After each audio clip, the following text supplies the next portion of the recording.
Hello friend, जय श्री कृष्णा।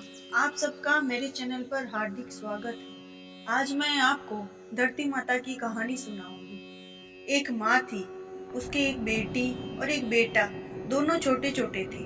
माँ गरीब थी, वह मजदूरी करके अपना गुजारा चलाती। धीरे धीरे बच्चे बड़े होने लगे, बेटी शादी योग्य होने लगी। माँ बूढ़ी हो गई।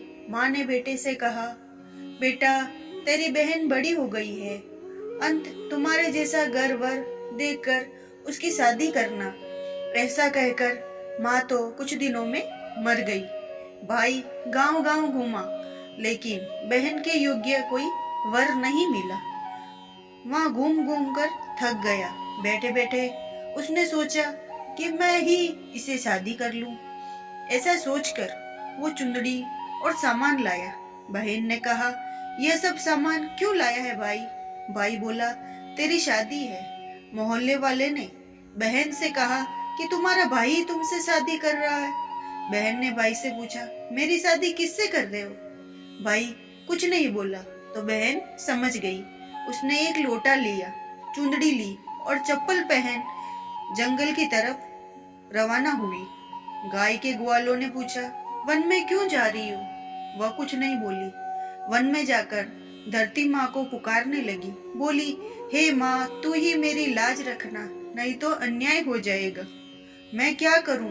मुझे अपनी गोद में ले लो, नहीं तो यहाँ पर मर जाऊंगी। धरती माँ फटी तो बहन ने एक तरफ लोटा, चुंदड़ी, चप्पल रख दिए और वह धरती में जाने लगी। इतने में दौड़ता हुआ भाई वन में आया और ग्वाला से उसके बारे में पूछा कि उसकी बहन किस तरफ गई है। ग्वालों ने कहा, तेरी बहन उधर गई है। बहन बहन पुकारता हुआ दौड़ा और बहन धरती माँ के अंदर समा रही थी।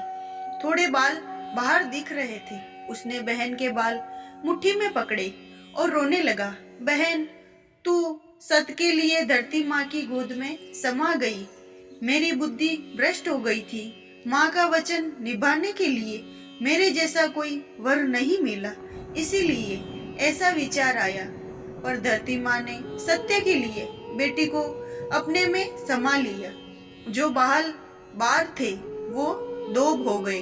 इसीलिए औरतें कहानी सुनती है और लोटा, चप्पल, चुंदड़ी एक बर्तन में हरे मूंग, एक लड्डू कुंवारी कन्या को देगी। उसको धरती माता सुखी रखेगी। जय धरती माता। ये कथा यही समाप्त होती है। अगर आपको कथा अच्छी लगी हो तो धरती माता की जय जरूर लिखें।